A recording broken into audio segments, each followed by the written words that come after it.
with testing the hydraulic floor jack by the renowned Chinese company Yato, rated 2 tons. Let's see if we can lift up a 1.5 ton, something around that neighborhood, car up. So I'm just gonna unbox it real quick, see what it came with. All right, we get the jack, get a crank arm, some instructions. I believe some seals inside as well, just in case you need to replace them in case of leakage. All right, so you get this nice little cute box to carry it around. And actually I already checked inside to see if the cylinder is filled up with oil, because that's one of the major culprits of the failure of this kind of jack, because sometimes the manufacturers tend to cheap out on oil. So you get units that don't come with oil inside, is pretty empty inside, so you gotta fill it up, otherwise you might get some failure. But I already checked it, so it should be working without any issues. So all right, on to more details of the unit. Dimensions, the length somewhere around 550-560 millimeters, as you can see. And the frontal area 17 centimeters and about 11 centimeters here in the rear. All right, so everything's the same, shining. Like, it has this thick metal sheet here, something around 3 millimeters, I guess. Nice solid caster wheel in the rear, and they're omnidirectional, whereas in the front they remain static. And this is where you have the cylinder. You're gonna take that up and you pop that open if need be, but I already checked it, it's already filled with oil. And here you have the bleed port. You got the springs, the shaft, and I bought this right here. I bought this right here because it doesn't come with its own pad, so you're gonna have to get a third-party one. And I got something little, just slightly bigger than usual, because I have a rusty car here, and you can't really tell how it's gonna go. So the bigger, the better. All right, so in the back you got the bleed port, and the bleed port works this way. It's also kind of like a release mechanism for the entire unit. And here, in many cases, if you see all these floor jacks, right, they usually have like a static pump, right? But here it's angled, so in case you're working in a tight spot, you'll be able to feed your floor jack in real tight spaces. For those who live in blocks, that makes life a lot easier. And now let's just see the basic pump action. Here you're gonna want to give it a clockwise turn, and then you pull your arm inside and pump up. And it takes a little bit of work compared to the the longer arm Harbor Fry Daytona type floor jack that we're used to, right? In those cases, you get like 4 pumps and the shaft is already in a working height, right? Whereas here, you still need to apply a little bit of elbow grease, right? So it's gonna take like 20 as opposed to 5 with the Daytona type floor jack, but hey, I don't care, as long as it works. And it looks pretty solid. It's rated 2 tons, but I'm pretty sure it's gonna be able to handle 2.5 tons, if not 3 tons. All right, so there you have it in correct working height, not falling anytime soon. And that should be able to handle this. If it doesn't, return the whole unit.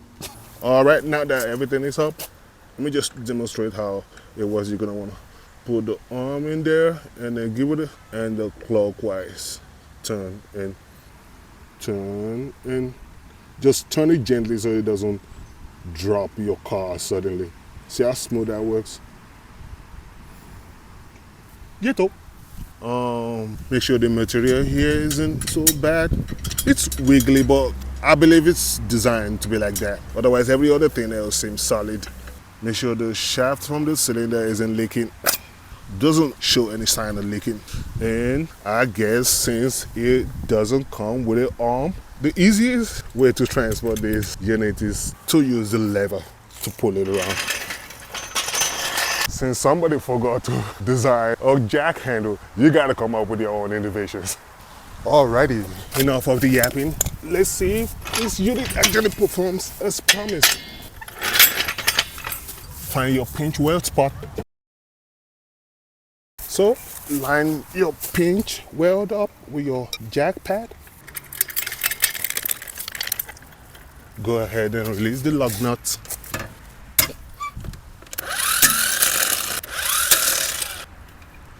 And then let's see what this bad boy is made of. Okay, so it seems as if we're halfway airborne.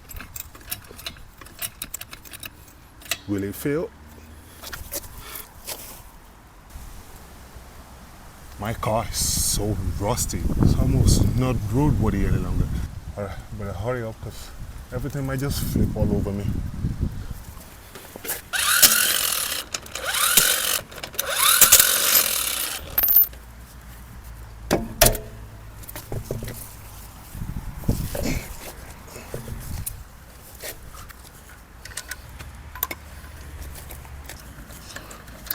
Put the lug nuts in.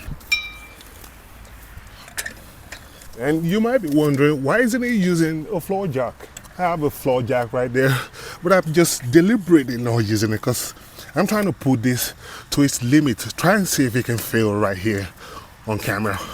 Fellas, you know what I mean. If you just got a new thing, you're trying to push it to its limit just to see if it fails. Alrighty. Release the jack.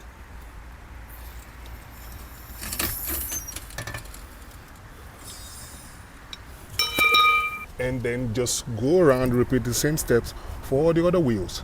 And what I told you about moving it around, put the lever inside, install it, and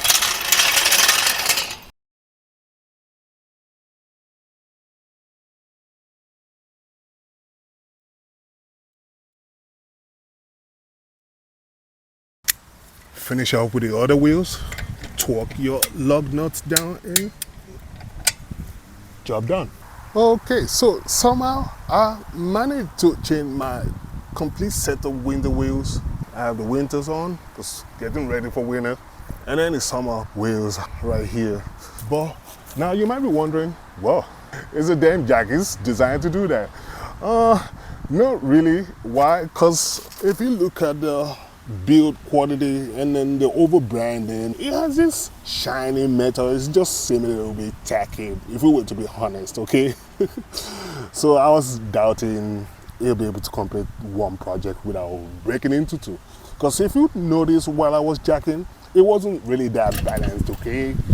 So what I'm talking and those about? are one of the characteristics of a cheaply made product. But the one was just, you know, to get the job done. But you won't really want to bet your life on it like that, right? Okay. All right, so you got the job done, and links in the description if you guys want to grab one of these. And yeah, stay tuned for more videos like this. See you in the next one. Bye. And like I said, when you finish up, you just put the unit back to where it belongs. Put the lever back as well, and there you go. This looks so cheap as hell. I believe these are gonna be the first thing to break. These little plastic clips right here. But hey, store in your car. And it's as easy as that.